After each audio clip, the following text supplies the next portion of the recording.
Vamos a cogerle el tono a una novela muy polémica, llena de conflictos desde siempre, comenzando por el proceso de su escritura, que demoró mucho, escrita, reescrita. Cuando llegó a los editores fue recibida, fue rechazada. Una vez aceptada, fue nuevamente rechazada, y tanto que su autor debió escribir un pequeño libro para defenderla. Pero la novela por dentro también es un conflicto.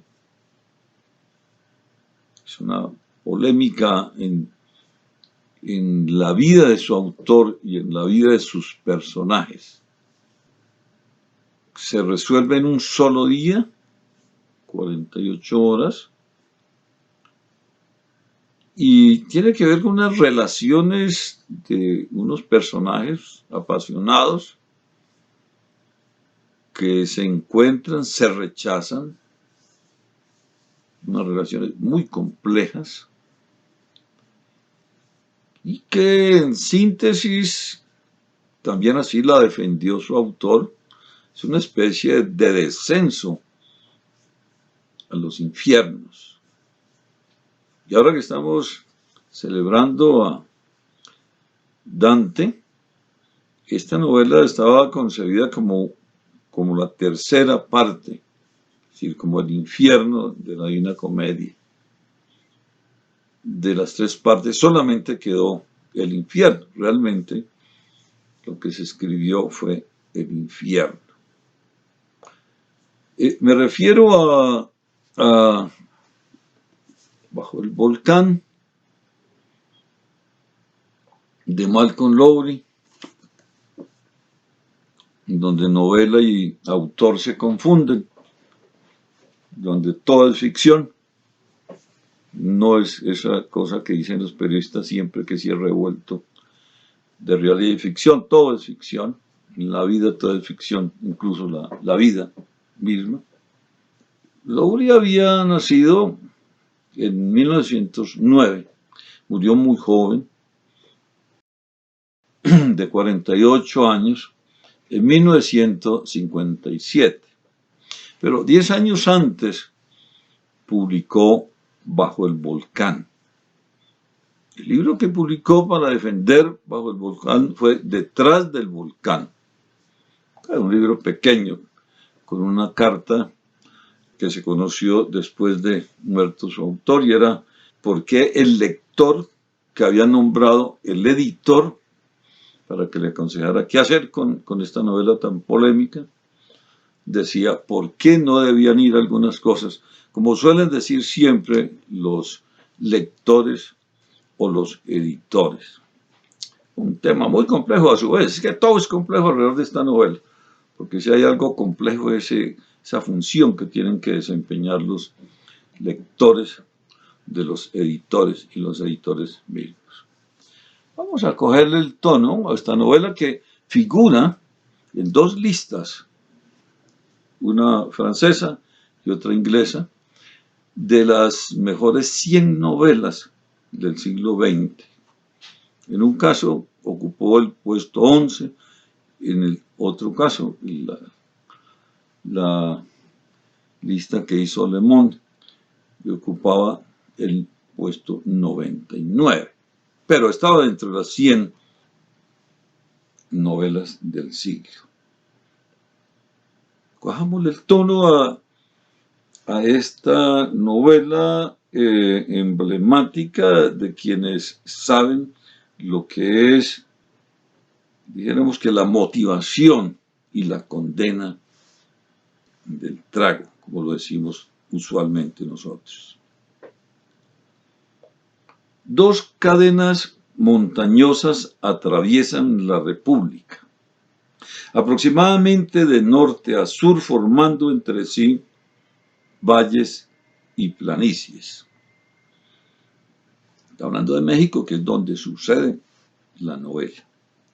Ante uno de estos valles, dominado por dos volcanes, se extiende a 2000 metros sobre el nivel del mar la ciudad de Cuauhnáhuac, que equivale a Cuernavaca.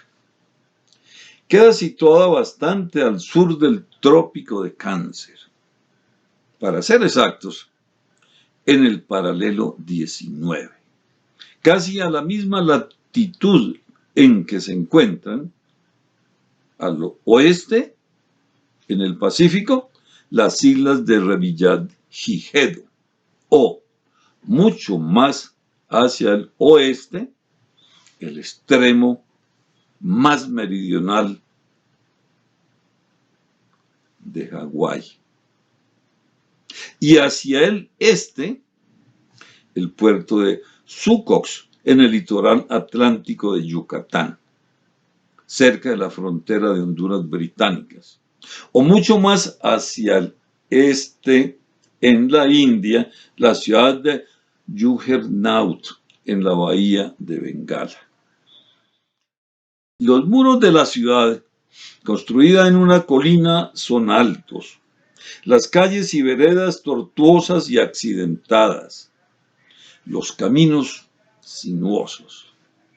Una carretera amplia y hermosa, de estilo norteamericano, entra por el norte y se pierde en estrechas callejuelas para convertirse al salir en un sendero de cabras.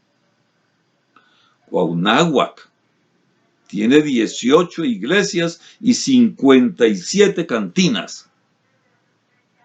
También se enorgullece de su campo de golf, de multitud de espléndidos hoteles y de no menos de 400 albercas públicas y particulares, piscinas, colmadas por la lluvia que incesantemente se precipita de las montañas. En las afueras de la ciudad, cerca de la estación del ferrocarril, se yergue, en una colina ligeramente más alta, el Hotel Casino de la Selva. Está situado bastante lejos de la carretera principal y lo rodean jardines y terrazas que en cualquier dirección dominan un amplio panorama. Aunque palaciego, lo invade cierta atmósfera de desolado esplendor, porque ya no es un casino, ni siquiera se pueden apostar a una partida de dados las bebidas que se consumen en el bar. Lo rondan fantasmas de jugadores arruinados. Nadie parece nadar jamás en su espléndida piscina olímpica. Vacíos y funestos están los trampolines, los frontones desiertos invadidos de hierba. Solo 2 campos de tenis se mantienen en buen estado durante la temporada. Hacia la hora del crepúsculo del Día de Muertos, en noviembre de 1939, la historia completa va a suceder en el 38, solamente este es el año anterior y distinto. El Día de Muertos, que es el día en que ocurre toda la novela, en el año 38. 2 hombres vestidos de franela blanca estaban sentados bebiendo anís en la terraza principal del casino. Habían jugado primero al tenis, luego al billar, y las raquetas envueltas en fundas impermeables y cautivas en sus prensas, la del doctor triangular, la del otro cuadrangular, descansaban frente a ellos en el parapeto. Mientras se acercaban las procesiones que descendían serpeando por la colina detrás del hotel, llegaban hasta ambos los sonidos plañideros de sus cánticos. Volviéronse para ver a los dolientes, a los que sólo pudieron distinguir poco después, cuando las melancólicas luces de sus velas comenzaron a girar entre los lejanos haces de los maizales. El doctor Arturo Díaz Vigil acercó la botella de anís del mono a Monsieur Jacques Laruelle, que ahora se asomaba absorto por encima del parapeto. Abajo, ligeramente a la derecha, en el gigantesco atardecer encarnado, cuyo reflejo sangraba en las piscinas desiertas esparcidas por doquier, como otros tantos espejismos, extendíanse la paz y la dulzura de la ciudad. Desde donde estaban sentados, esta parecía bastante apacible. Solo escuchando atentamente, como ahora lo hacía Monsieur Laruelle, podía percibirse un sonido confuso y remoto, claro, y sin embargo inseparable del minúsculo murmullo del sonsonete de los dolientes, como de un cántico que se elevaba para luego caer, y un pisoteo regular, los estallidos y gritos de la fiesta que había durado todo el día. Monsieur Laruelle se sirvió otro anís. Estaba bebiendo anís porque le recordaba el ajenjo. Un intenso rubor teñía su rostro y su mano colocada sobre la botella, en cuya etiqueta un demonio encarnado blandía ante sus ojos un tridente. Temblaba un poco al asir. Va a continuar ese descenso a los infiernos, ese mundo difícil de resolver mientras está vivo. Hay que leer Bajo el volcán, hay que alistarse. Se dice que Lowry vivió toda su vida, pero que cuando escribió la novela en la Columbia Británica, dejó de hacerlo. Pero la novela encarna ese mundo. Hay que leer Bajo el volcán despacio. Gracias, nos veremos dentro de 8 días.